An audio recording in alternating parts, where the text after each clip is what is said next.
Hey guys, welcome back to Movie Mics from Broken the Built podcast. And this is episode 7. And what's special about this episode is I am now featuring guests on the podcast. And today we have none other than Don Royal. How you doing? Now, just to talk about the week a little bit, guys, I've been putting in a lot of hours at work lately.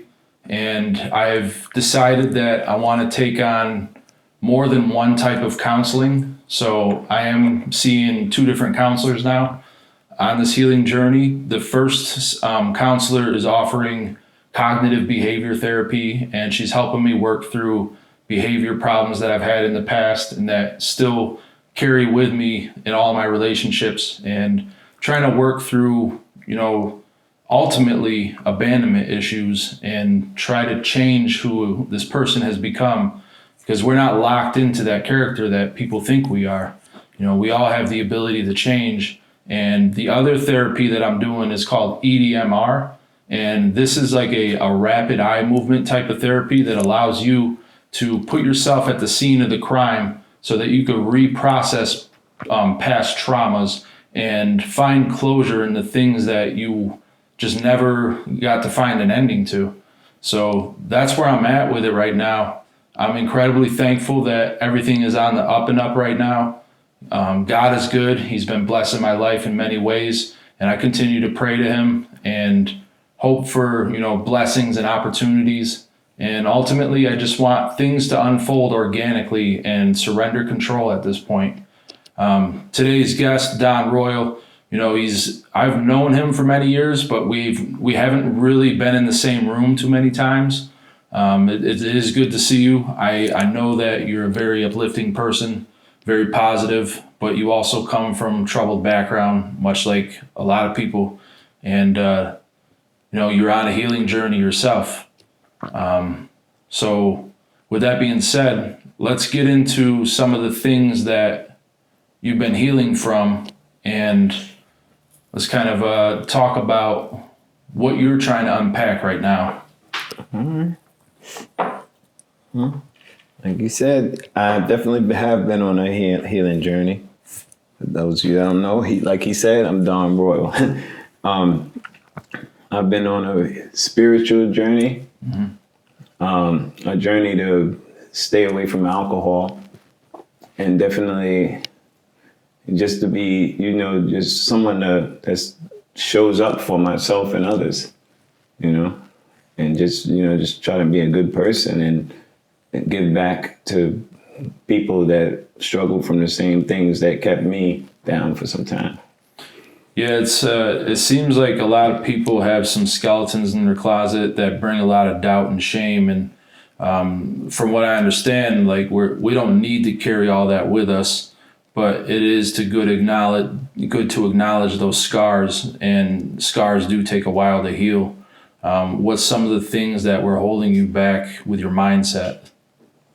Well, my mindset was just me being from Brooklyn. I have a story that doesn't stray too far from most people that grew up in the inner city that I grew up in, in the cities, period. And so for me, just growing up, having my parents both struggling from alcohol and drug addiction, that led us to, going into group homes, and for me and my siblings going into group homes and foster homes and things of that nature. And, I had a lot of resentment toward the world and my parents. So I felt like the world kind of owed me something. And then I walked around with this, I don't give a fuck attitude, and a lot of that showed, a lot of the results of that came through massive incarceration, Rikers Island, Brooklyn House, Spofford, just street violence, just a lot of anger, just me trying to fill a void that, of, I guess, missing my parents and my siblings. And I found family in the streets, and a lot of direction that come from the streets, unfortunately, is not positive. And And I went with the rush, and the consequences were pretty evident, you know? You mentioned that you grew up in group homes and foster homes. I don't know if I've ever opened up about that, but I also was in the foster system until I was 12 years old. I was considered to be an orphan, and I was taken from my family at 4 years old, and I was adopted at 12 years old. Kind of touch on that, because I know a lot of people, it's a very confusing time in people's lives to have to go through the system. What I've witnessed is people would come and go, and you weren't really allowed to get attached to people because you never know how long they're going to be there with you. Maybe the same cases for prison. As far as like attachment goes to people, you know, like how did that show up, and how have you dealt with that over the years? Attachment issues? Yeah, or just like witnessing people come and go in your life and like not having that solid foundation. And that does a lot to a child's psyche too. You know what I mean? It kind of, from a young age, even before the group homes and the foster homes, let me just say, even before that, we were constantly getting evicted from apartment to apartment, from one place to another. So it's different schools, different neighborhood friends to play with, different places to live. So the attachment, I never felt like I belonged anywhere or anything belonged to me for those reasons. So I just had that get it while the getting is good attitude. You know what I mean? But when it comes, but on a more human, you know what I mean, stance, I would say like it's I do get attached to people, and I think a lot of my hurt and disappointment from me getting attached to people come from me trying to fill the void of me not having my parents. You know what I mean? Just seeking validation and seeking love from wherever, and just attention.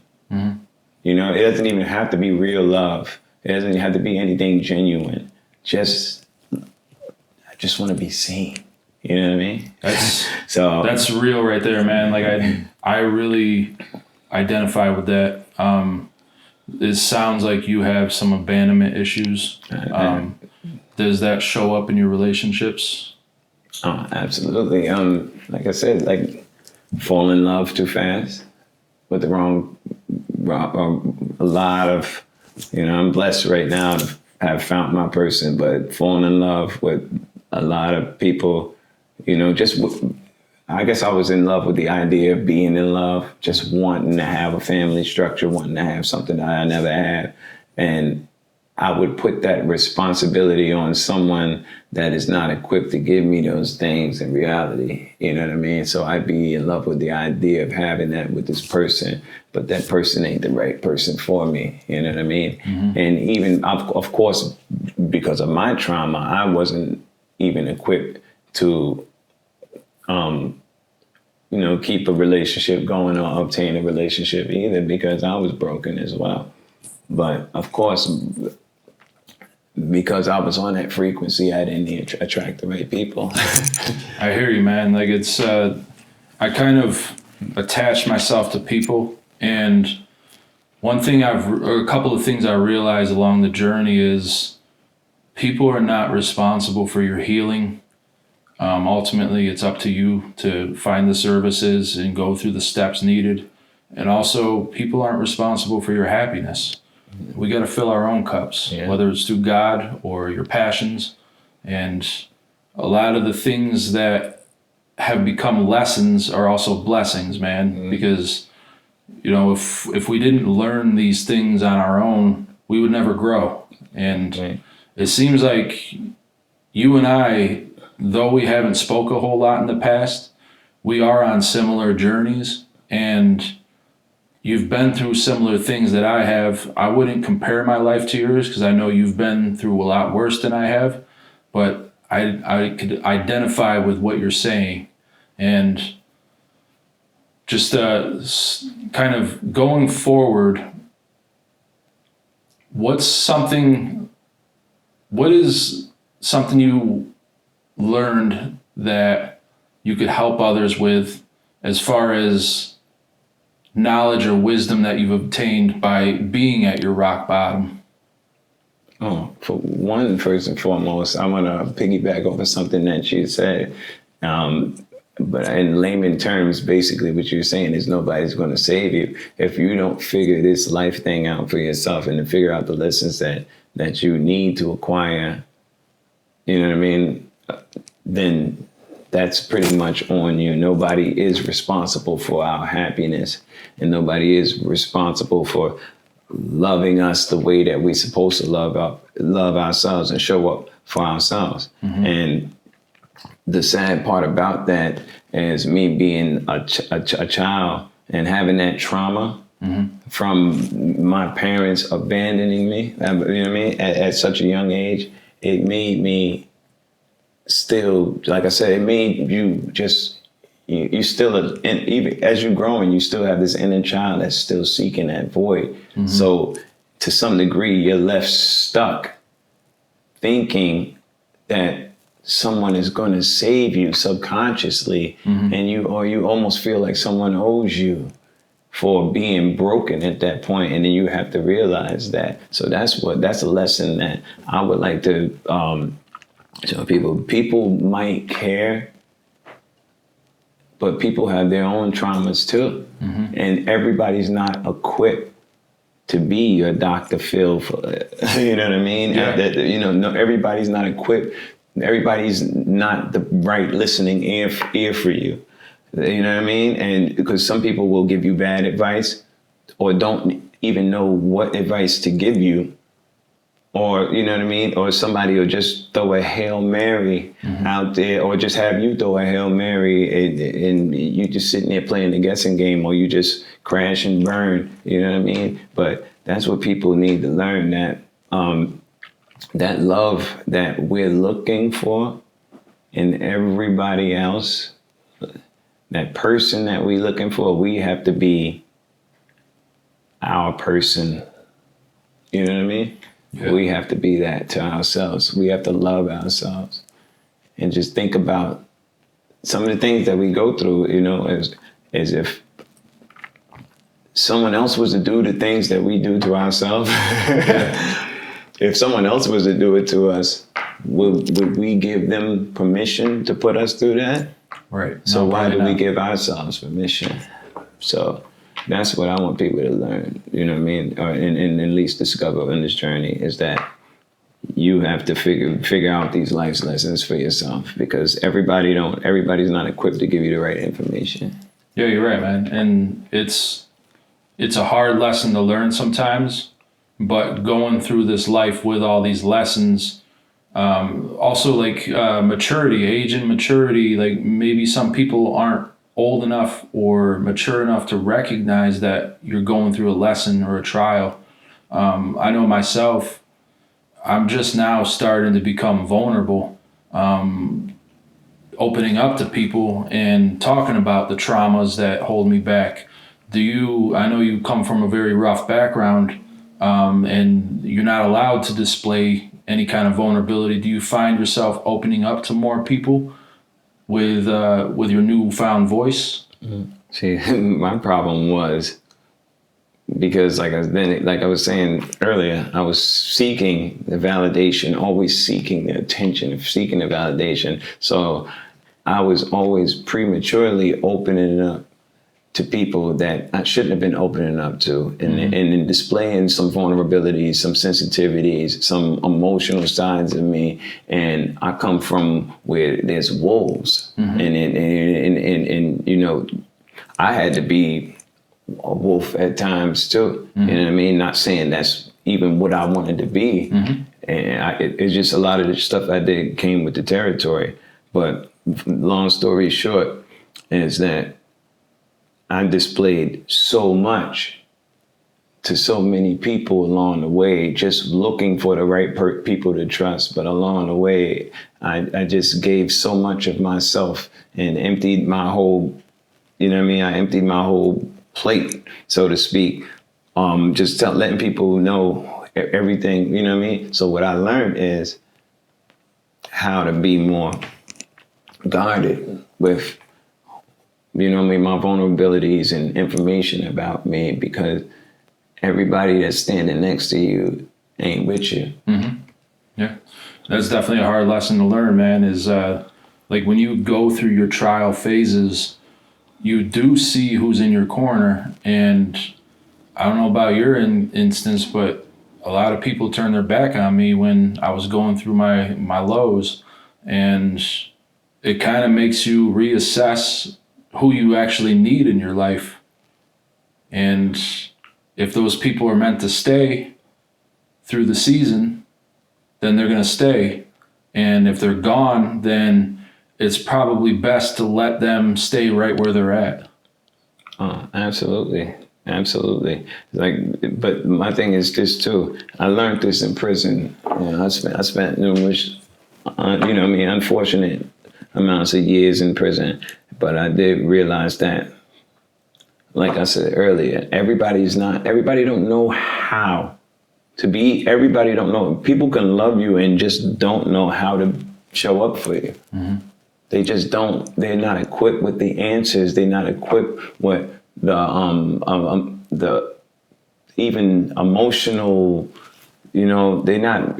Like they dealing with their own shit so much that they can't even escape their own enough. Long enough to even help you with your shit. Mm-hmm. So everybody just don't know what to do or say in every given situation. Mm-hmm. You know what I'm saying? And then you have those that, they were there for you when it was convenient for them. And when they show you who they are, then you have to just be grateful for that instead of resenting it. And if you mess with those type of people beyond that point, then that becomes a choice and not a lesson. And then you have I don't know. It's just you have people that they support you, and those are the ones that really matter. But it teaches you ultimately how much exterior influence you actually need, because it teaches you how to show up for yourself. It teaches you how to be strong for yourself. It teaches you how to depend on yourself internally for the lessons instead of just seeking it from everywhere else. You know what I mean? And it builds a certain confidence in you too. So sometimes those rock bottoms are necessary. I would agree with that, man. I never, as an adult, I never went through a rock bottom. About a year ago, I left my wife for another woman, and I didn't have an exit strategy. I just I knew that my wife had lost respect for me, and I felt like the connection was long gone, and the right thing I needed to do was remove myself from her life. And it was the right thing, because she thanked me. She actually said, "Thank you for freeing me," because I was emotionally abusive to her. I had not healed that childhood trauma, and all the abandonment issues I had kept showing up. And this time, though I jumped right into that next relationship, I did have ups and downs with that relationship, and it allowed me to sit with myself and really face who I am and reach that self-awareness so that I could try to seek help. And a lot of people, I feel, don't arrive at that point if you stay stuck in a situation. It's hard to breathe from that if you're always coming home to the same problems. And I'm just incredibly thankful to be in the position I am and to have gone through such a low phase in my life to where I could have a newfound appreciation for life and be able to have a positive mindset. Earlier you were talking about it's all about your mindset, and a lot of people stay stuck in that low mentality, that self-deprecating mindset. How do you reshape and rewire your brain in order to change that mindset?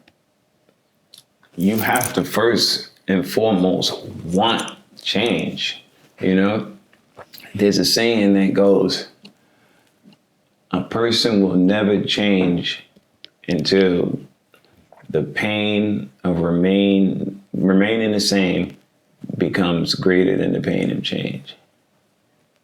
You know what I mean? If the pain of remaining the same, if you really have foresight of the steps of where the steps that you're taking are going to get you, you'll realize that you're going to be on a constant downward spiral. You know what I mean? You have to choose your heart pretty much. You know what I mean? It's like the pain of remaining the same. I could be unhealthy and not go to the gym, right? And be physically hurt and, you know what I mean, like sick because of that. Or I could deal with the pain of being sore and fatigue of going to the gym every day for that moment in order for the greater good, though, at the end. You know what I'm saying? Mm-hmm. So you have to, as a person has to know, you know what I mean? You need to know, you know, where you are and where that's going to get you. Mm-hmm. You know what I mean? And you have to choose from that point, first of all. You know what I mean? And how you view the world, if you keep viewing yourself as a victim and from a victim stance, then you're going to continue to be a victim. If you decide that you are going to be the victor, you know, and you're going to go after victories and look at things half full as opposed to half empty, then that's how the world is going to show up for you. You know what I mean? If you change the way you look at things, the things that you look at are definitely going to change, you know? So sometimes I just think we have to look inside. You know what I mean? If something doesn't look right to us, it might be the way we're viewing it. Mm-hmm. It might not be that actual thing that's wrong. It might be the way we're viewing it as wrong. I like that. Like I kind of, in this newfound insight, I live for perspective. I want to be able to put myself in somebody else's shoes and understand them better, because we are oftentimes just in our heads and thinking, woe is me, but somebody has it way worse out there than we do. And through perspective, we're able to humble ourselves and really put yourself in that person's shoes. And that's kind of what I want for people, is to just gain perspective and understand that everybody goes through trials. We're just all at different points in our life where we show up and we learn these things. And not everything is linear. Healing is not linear. Sometimes there's highs, sometimes there's lows. Sometimes you regress and you go backwards.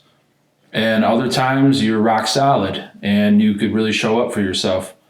But yeah, it's all about that rewiring your brain, like you said, and not being self-defeating. And would you say that God plays a role in this as well? Absolutely.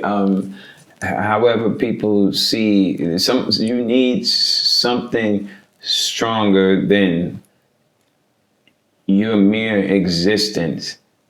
You know what I mean? To reach after, you need something greater to reach for you. You know what I mean? And that, even if it's like your higher self, even if it's the universe, if it's a spiritual, religion-based God, however it is for people, you have to know that, you know what I mean, that there's a stronger force than you that you can reach for and that you can call on. I've never seen someone that walked by faith. I've never seen faith and failure go hand in hand. I've never seen that. When I really study people that are on like just any aspect of any journey in life, you know what I mean? I've never seen those two things go hand in hand. So you have to be led by some type of faith in something in order to, you know what I mean, to be prosperous. I've never seen it not happen, and even evidence in my life, you know what I mean? If I can touch on my story, I would be open right up, glad to, because, and I'm gonna say too, is like, I just want people that are dealing with drugs, alcohol, mental health, or anything like that. I just really want people to know that this life thing can change for you if you really, really, really wanted to. I talked about my story. I talked about me being in and out of jail and having the resentment from my parents and being in and out of group homes and foster homes. I was born into this world of statistic. Like, I was made to be everything. I was made to be the result of everything a stereotypical inner city black child was made to be. And I would have been that had I not turned things around in later years and really just seen the world for really what it is. You know, I sold drugs. You know what I mean? I moved upstate to sell drugs. I've been to many states, many towns before I ended up in Binghamton. I came to Binghamton. I was still playing those inner city. Like I said, I was the stereotypical kid, still playing these games up here, you know, meeting girls and getting wrapped up in a whole bunch of shit. I wound up getting up here, you know what I mean? Other than my attempt murder charges I was locked up for in the city, the gun charges, the robberies, I came up here and was still moving like I was forever young and wound up getting a statutory rape case. You know what I mean? Meeting some young girls up here, didn't know their age, inviting them to a party. A couple of them got smashed. I was a sex offender for some X amount of years, you know what I mean? You know, I literally copped out to the charge so I wouldn't do no time, you know what I mean? So, like, I had to register as a sex offender and shit, you know what I mean? Other than other charges. So that's just me running around oblivious to life and being, you know what I mean? Being just unaware of what I was doing, just ignorant, you know what I mean? So I got caught up in some bullshit, you know what I mean? I wound up copping out to some shit I ain't do, but whatever. It had me looking crazy, but I wound up doing mad years in jail. You know what I mean? Probation violations, parole violations, failure to register for this bullshit and all that. And like, nobody ever abandoned shit because everybody close understood that I just got caught up in some bullshit. So nobody looked at me like I was some rapo or some fucking child molester, no shit like that, because everybody knew the truth. COs in jail, all my friends, everybody know I ain't no creep. So they just know I just got the short end of the stick. And that's why everybody still stays solid with me. But that shit happened on top of all of these other felonies.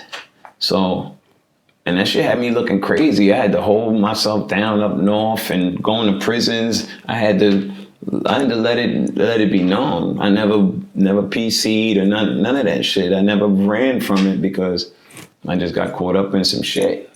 And people with solid minds understand that shit like this happens.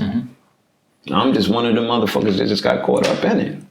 You're not the character that people paint you as, man. Nobody. I don't think that the world ever looked at me as that. What I'm doing is just telling people all these accumulations of things that happen on top of, you know what I mean? Just me going through what I'm going through, and I'm going there for a reason. You know, on top of that, you know, I felt insignificant. The drugs, the alcohol. You know what I mean? I went from being a drug dealer to being on drugs to mainly alcohol, you know what I mean? Homelessness, rehabs, all that shit, man. And I still have, you know what I mean? I still managed to overcome that. You know what I mean? But when I was looking at myself like a victim, those things were adding up for me. When I decided to not be a victim, that's when things changed for me. I decided to not hide behind alcohol. I decided to not hang around people that use, and I decided to just find some self-value and some self-worth and self-love. And and upon those things, because I found those things, I found a solid woman. I have a family, you know what I mean? And all of these other things, and God, and all of these things into place. And what I'm saying is, like, I have all of these things because I changed my mind. I changed the way I view the world. I changed it's not designed for me to be doing what I'm doing with this music shit right now. It's not designed for me to be living in a nice house, or, you know what I mean, having a beautiful wife, or having everything that I have. It's not meant for it. People are shocked to even see the day and night reference applying to my life, because not only I didn't expect it, but I definitely said I want it bad enough to try to get it. And I moved away from the people and moved toward people and situations that allowed me to get it. And I got it, and I'm still getting it, and I'm still growing. And I just want people to know, for real, like, just like, anything is possible at any given time. I'm in my 40s. And a year and a half ago, I was sleeping in a laundromat. For real, like, and all of these things were just designed to hold me back.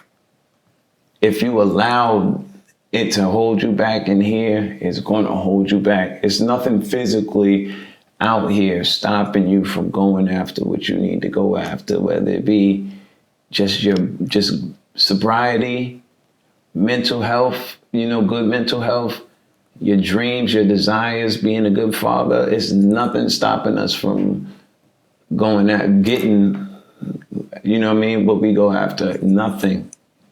I just want people to know that, man. Anything is possible. And if I could do what I'm doing, anybody can do anything. The only thing that can stop you is being 6 feet deep. So you went from, I don't know how long ago it was, but at some point in your life, you were selling drugs, and now you're slinging popcorn. You want to talk about that a little bit? Hey. All right. A friend of mine, Dustin. All right. He's the OG. He's my OG. He's the popcorn guy. But he pulled me in on his business, and now together we're slinging popcorn. Not only am I doing, I have a decent career going with this music, I'm a businessman, you know what I mean? And this popcorn thing is taking off right now. You know what I mean? What's the name of it? It's just called The Popcorn Guy. It's, like I said, it's my guy, Dex. He's the founder. This is his baby. And I'm just his partner, and now we growing this thing. We got a bunch of flavors, and the popcorn guy.my is how you reach us. You know what I mean? And it's looking good. I feel like it doesn't really matter what you're selling or what you're offering, as long as you're bringing value to people. And, popcorn is like a comfort food, man. Whether you're watching a movie or you're at an event, popcorn has always been a staple that us Americans gravitate towards. So it's honestly just as effective as drugs in a way. It's definitely serving a purpose, and it sounds like you have your purpose right now through the business and then music. Let's talk about your music a little bit. My music. All right. So ever since I've gotten my head out my ass, so to speak, I just been working on my Don Royal brand as an artist. You know what I mean? Eventually, I'm gonna come out with my merchandise, but right now it's all about the music. I've just been dropping singles all year. You know, I got a couple singles with the hoodies. Of course, I got the No Names, my brothers. You know, we got a lot of music, man. It's hard to really sit here and say how much music we got out, but definitely follow me, Don Royal. All my singles are doing pretty well. I'm actually filming a video this week with Nico. We're doing a song called Classic. My single just dropped this week. That's on all social media platforms as well. So I'm working. Yeah, man. I'm working, and I'm all over the place. Y'all see me. I see you working, man. And it's definitely inspirational to see somebody who, you know, came from nothing that is still just as hungry. You said you're in your late 40s now. That's one thing I worried about is... He added the late part. I said 40s. So, like, how do you stay hungry after all these years? And how do you still find your voice? Because I know you've been rapping for a long ass time, man. And you might have changed what you rap about over the years. How did you stay hungry and want this still? Because I still have something to say, first and foremost. My sound isn't dated, you know, and I never really made it to, you know, it's not like I'm a past star that came and went, you know. I do music because I love it. You know what I mean? I've been making music for decades now. Many features, many songs for years. I've been doing this. It just I never took it serious. And as soon as I started taking it serious, it just shows me what I should have been doing for a long time. You know what I mean? People were literally waiting for me to take it serious. And, you know, they were just getting little bits and pieces over the years. They wasn't really getting a full body of work like they getting now. And, you know, so I still got something to say, and I still got something to bring to the hip hop world. So I'm gonna keep on, as long as I feel like I still have something to say, I'm gonna keep on saying it.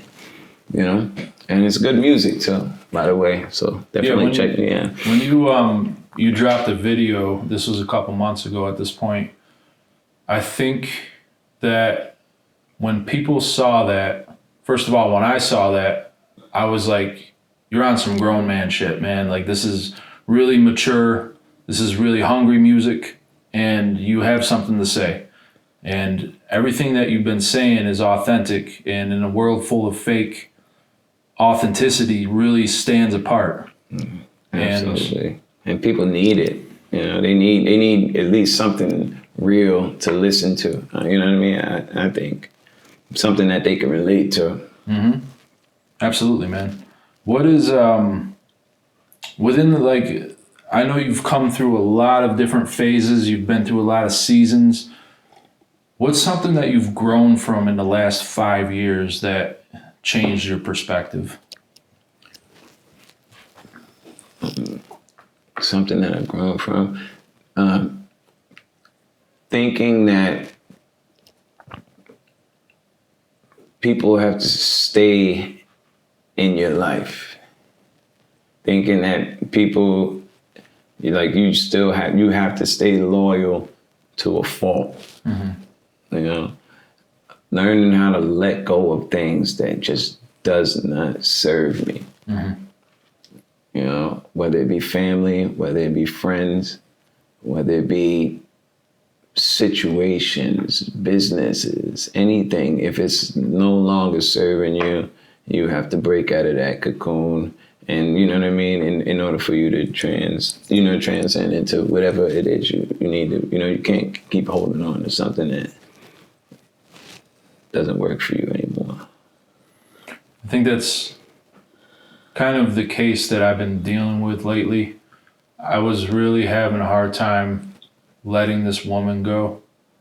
And when you feel like somebody's your person and it's all you know for a long time, it seems like that person is never going to go anywhere. And it's not like you take that person for granted. It's just like you think you're walking this life with them. And then when it shifts and you start to feel that abandonment that you call back to when you were a child, it really puts things into perspective, and it's you start to think like, do I really need this, or am I afraid of being alone? And I think for a while I was just afraid of being alone. And in my relationships, I would hold on too tight sometimes. It would show up through control and manipulation, and I would do whatever it takes to hold on to that person. And the lesson I'm learning is to just let go and let things unfold organically through God, through patience, and just an understanding that there's already a plan in place and I don't have to force anything anymore. Yeah. That's amazing right there. You definitely don't. And what's for you, it's for you. But we have to realize we have to be optimistic enough and receptive enough to realize what's for us in order for us to go after what's for us. You know what I mean? Mm-hmm. Yeah, man. What's next for you as far as the healing journey goes? Is there anything that you're working on as far as, because I know you've already rewired your brain and you have a positive mindset. Do you have to constantly check in with yourself? Yeah. Well, I check in with myself by just the degree of happiness the energy that surrounds my household. If my son and my wife is happy, then I feel like I'm winning. Mm-hmm. You know, because I would love to be, I would love for the whole world to love me and like me and all of this, and I would love for to make all the right decisions when it comes to all of this world. But this is my peace, and when I come back to my home and my family and the energy that's surrounding me here is loving and positive, I feel like I'm winning, because the world is something that doesn't necessarily have to love you back. It's what's going on in here that really matters to me. And then that peace that you find, whether it's through God or within yourself, how do you keep that peace? By keeping them happy. I'm just kidding. No. I keep that peace by knowing that a lot of what I accomplish in the world, whether it be musically, whether it be business, whether it be any of those things, anything that I acquire out there, those things usually latch on to, like we spoke about earlier, the ego. You know what I mean? The ego is very necessary, but it's not the end all be all.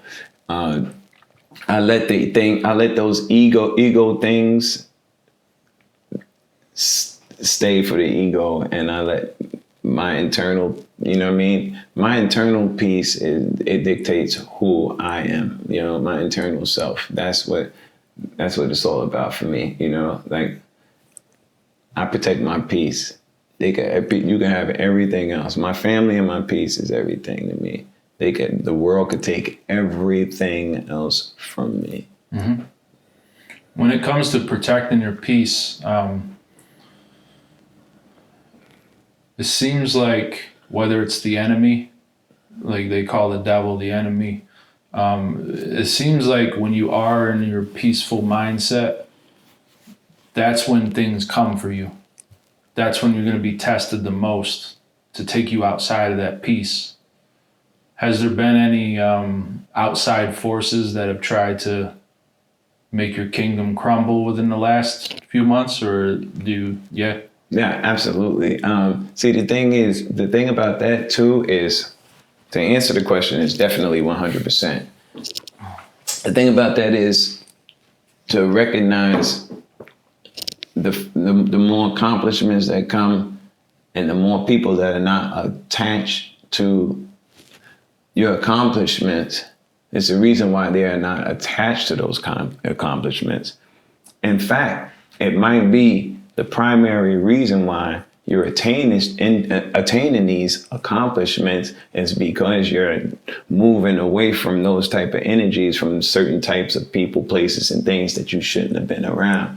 Mm-hmm. You know what I mean? So I know for a fact that, like I said, when people, places, and things in my mindset started to change, and I stopped hanging around people that didn't really want anything out of life, that were doing drugs, that was wasting time, drinking and doing things that were not beneficial in life. Once I moved away from those energies, that's when the universe saw a clear path to give me my blessings.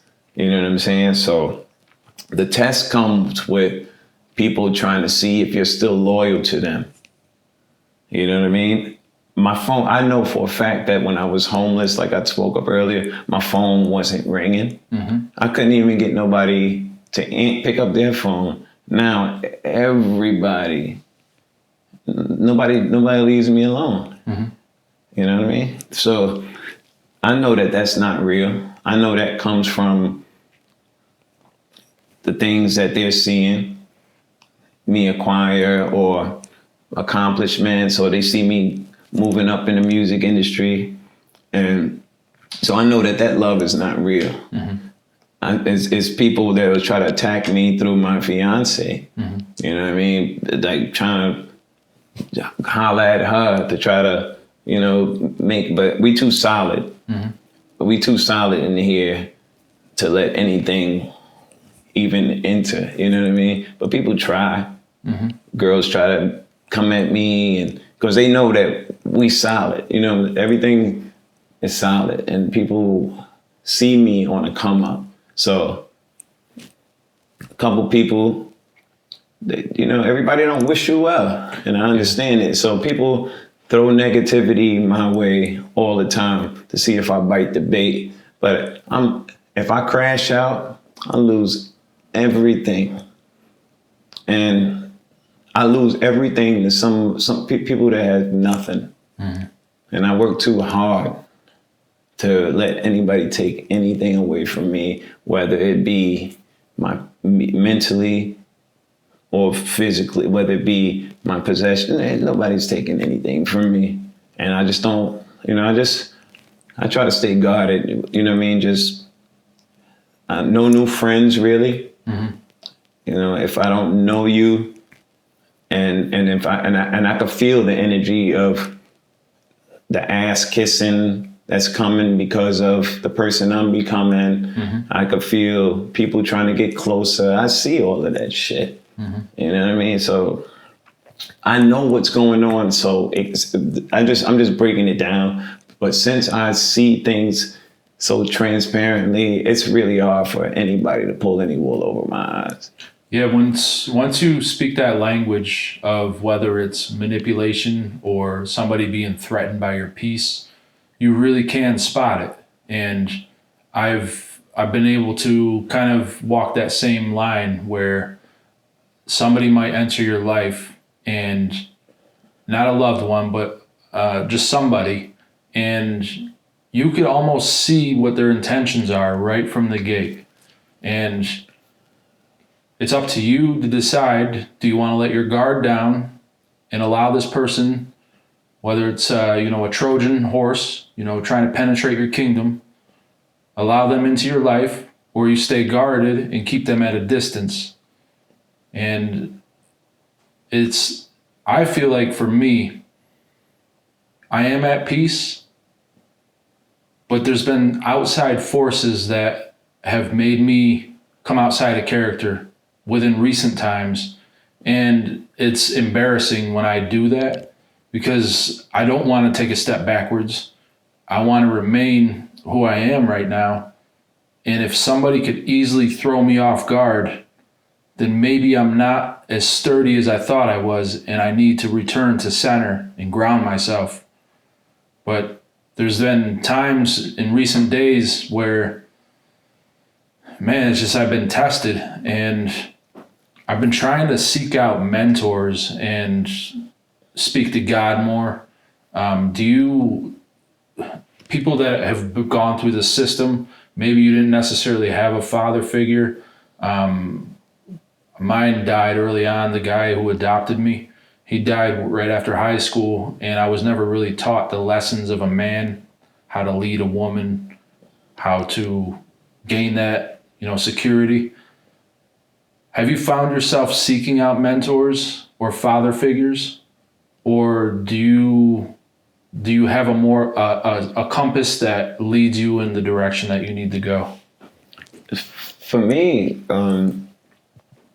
I just, like I said, I seeked answers and all of those things from exterior things for so long, and it's like mankind. One thing that mankind have been consistent at in my life, and probably in all of our lives, is finding ways to disappoint us every chance, just to remind us that we're human, Mm-hmm. But I say that to say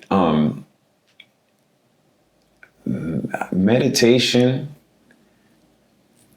that stillness of the mind, stillness of the body. And when you have stillness of the mind and stillness of the body, it allows the universe to give you thoughts, answers, and different energies that are not recycled in your already reoccurring thoughts.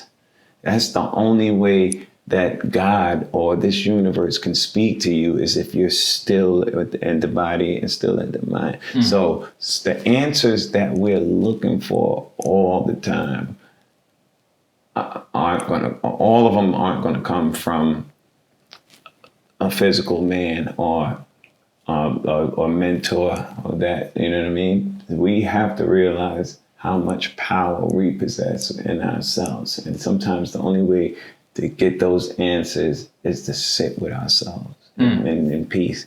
And that's how a lot of things manifest itself into my psyche. I like that. So you have to quiet the mind, because your mind will run wild. And like myself, I have an overactive brain. I will analyze everything that is said to me, and I'll replay it. And I'll also replay things that I say to other people. And it's not like a doubt or an insecurity. It's just I hope I said the right thing. And I hope that, this person perceives me as a good-hearted person and not malicious. My brain oftentimes lies to me. It lied to me throughout my whole last relationship. Say like this woman's cheating on me, even though she's just, going through her schooling and trying to do what she needs to do. My brain was always throwing up red flags. And I wish that I had the tools to quiet the brain. And it still runs wild. It just plants these like micro seeds in my head that fills me with negative thoughts. And checking in with myself, I need to say things like, my brain is lying to me right now. My brain is trying to deceive me, and this is not reality. How do you quiet the brain when it runs wild like that? Is it meditation? Is it prayer? Is it like, how do you stay grounded yourself when the enemy shows up? I just try to stay grounded in my purpose and just having a certain amount of certainty of who you are, because whoever has any confrontation with who you are as a person it doesn't have to be for any friction. You just like I'm cut for who I'm for. I'm not everybody's brand and everybody's not my brand, right? So it's perfectly fine if somebody ain't for me, and it's certainly fine. It's perfectly fine if it's vice versa. You know what I'm saying? So as far as like, I don't know. I'm for who I'm for. You know what I mean? Like I don't force any pieces into a puzzle that I'm not gonna try to put this circle into a square if you know what I mean? Like, so it's like, don't even, if I feel an energy amongst me that you know what I mean? If it ain't sitting right with me internally, that's you saying that this person is not for me, or this, you know what I mean? Like this, like, you just know. Like a gut feeling? Yeah, it's your intuitive knowledge. You know what I mean? It's unspoken words. You just know, you know what I mean? Your brand ain't for everybody. Right.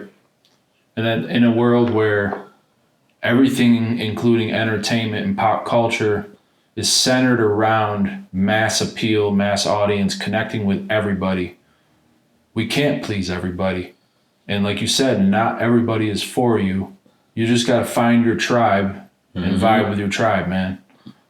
And the law of attraction is like super duper real. I know in a lot of podcasts, it's overly spoken about, but people don't know how it's like you were saying earlier, right? Your mind has no choice but to produce evidence for what your beliefs are. And that's where we have to, once we realize that, that's where we need to really take responsibility on the things that our belief system, what we feel, what we think, you know what I'm saying? Because that's just, you know what I mean? Like you're going to produce, it's the law of attraction. That when you say certain things and repeat certain things to yourself, that's the energy you give into the universe, and the universe has a correlation with you and a duty to give you exactly what energy you give it, a mirrored image of whatever goes on in you internally, or what you say in your words, or anything, that whatever energy you spew from yourself is what the universe is going to give you back. And if the quicker we realize that as human beings, I think we'll watch the things that we internalize, even whether it be media, whether it be conversations, whether it be your own thoughts, whether it be food, you know, like our life is a manifestation of our internal beliefs. You know what I mean? You are what you think. Yeah. And it seems like I have on and off days. Some days I'll wake up. First of all, I'm a naturally optimistic person. I'm a Sagittarius. Hello. And as you know, like you tend to look for the good in life. Right. But that negative mindset can be shifted, but you got to check in with yourself and let yourself know that this is not reality. My brain's lying to me. and let it go Right. before it becomes something that it doesn't need to be. And keep your peace. Yeah. And it's like as long like everything we ever worried about, obsessed about, feared, anything with the outcome, and then at the outcome of all those things, we realized it wasn't even what. The mental anguish of it all was way more detrimental to you than the actual outcome of what you believed it was going to be. So we put ourselves, that's why they say worrying and fear is a useless emotion, because what's gotta be is gonna be. It ain't no way around it. We just have to be equipped for however life comes at us. We can only prepare for the things that we think is gonna come at us, but how life happens, we can't predetermine. You know what I mean? We can only determine what our actions are going to be toward what happens to us. You know? Their response. In the last episode, I talked about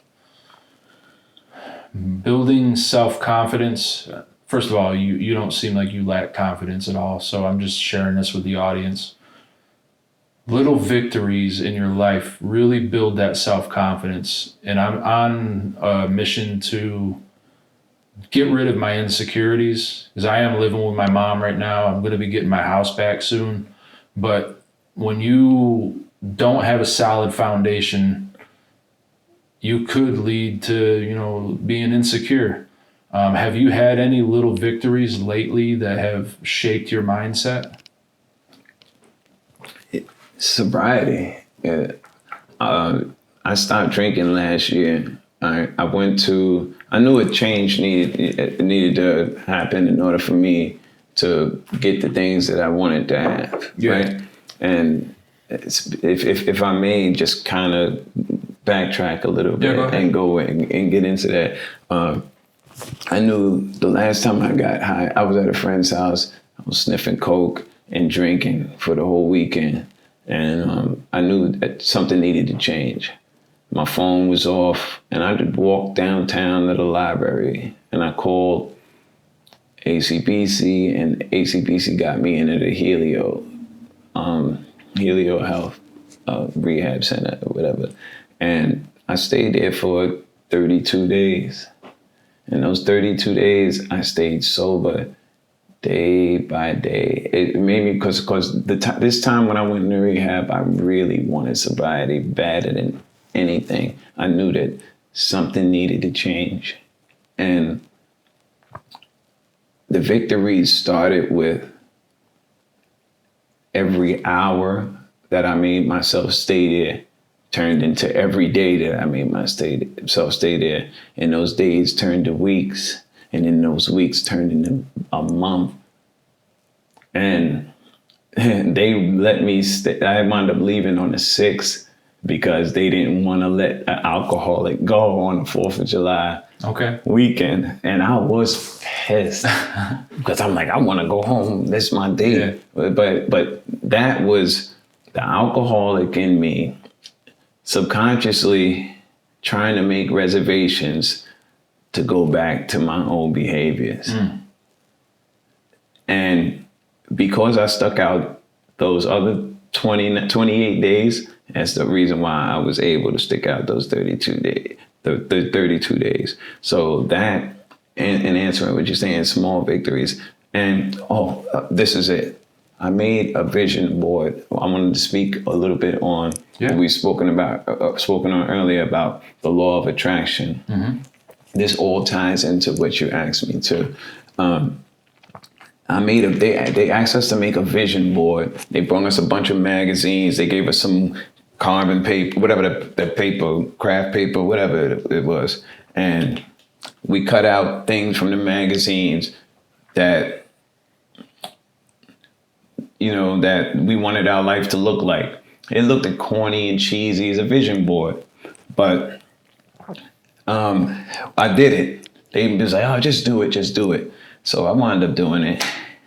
And when I did it with real intention. Like I really You know what I mean? I started to, I read The Secret, so I know about the power of, the law of attraction and how you manifest things in your life. And I put myself on that frequency when I was making this vision board, and I really believed in it. I said, I want a house. I want a car. I want a wife. I want sobriety. I want my music career. And I want to make some investments, get into the stock market and day trading and all this type of stuff. And I started to get into all, everything I wanted, right? On down to my music and to being in the business for myself. And I'm talking about a year and some change ago. Everything that I made on that vision board, I have. Like, I'm not talking about, and more. Mm-hmm. So, this is why, like, I'm not a show off. I don't brag. And when people see me with what I acquired over the years, it's based on, I can't even believe it myself sometimes. Mm-hmm.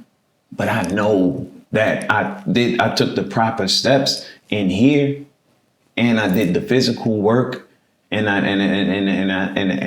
everything that I wanted in my life, I have today. Mm-hmm. So the evidence was in every little step. You have to look for small victories, and you have to look for little bit, You have to this is where your ego does come into play. You have to, in situations like that, don't look for the world to cheer you on. You be an egomaniac when it comes to what you consider to be a victory to yourself. Mm-hmm.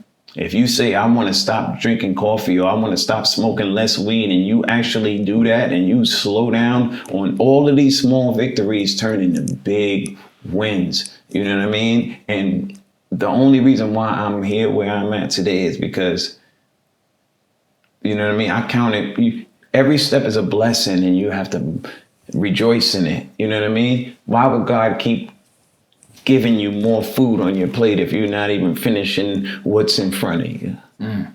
You know what I mean? So every day is a victory. Every day is a blessing. Every day is a lesson. You know what I mean? So you're going to see him. You just have to look for him. Mm-hmm. If you don't want to get up out of bed and you got up out of bed anyway, it's a victory. It's a victory. It's all. If it's going to be some. You're going to face some things when you're going after what you want in life. It's going to take some effort, but you got to choose your heart. You could stay in a fucked up life, or you can shape your dream life. But it's all up to you. So the lesson I'm gathering from that is get crystal clear about what you want out of this life.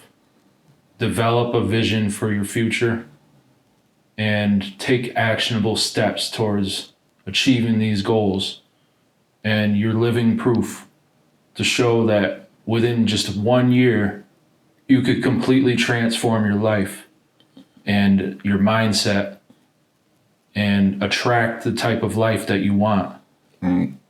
And that's a beautiful thing. Yeah. You just have to stay on that frequency. Like, you have to be clear cut and dry and have intention. Like, you have to be clear cut. You have to know exactly what you want and just know that it's yours.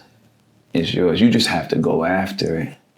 It's enough of this world for everybody. If it wasn't a piece cut out for us, we wouldn't exist on it. So we just have to take ownership of what we think belongs to us and just go after it, because nobody's going to give it to us. Mm. Well, I think we could let this conversation come to an end. I honestly, man, like just speaking to you, not knowing who you really were, just you opening up to me before we even started this and then hearing all of your wisdom, I feel that much closer to you. And oftentimes I tell this to people, when I'm around God-fearing people, my body gets cold chills. And I feel like sometimes God is speaking through other people to talk to me. Maybe that's the case with you, but today I feel like this conversation was meant to happen. And I believe we're going to bring a lot of value to the audience, your people, my people, and may we cross-pollinate our network and continue to grow this on this healing journey. And I just want to thank you, man, like for being on here. You're my first guest, and this has been a beautiful episode, man.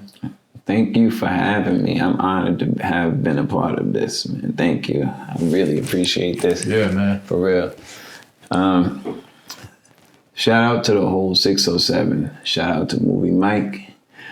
Shout out to Divine Journey. Shout out to the No Names. Shout out to Tone Chop. Shout out to Blizz the Illest. And shout out to everybody else that I forgot about. Peace. Guys, this has been Movie Mics from Broken the Built podcast. This is episode 7, and we're out of here.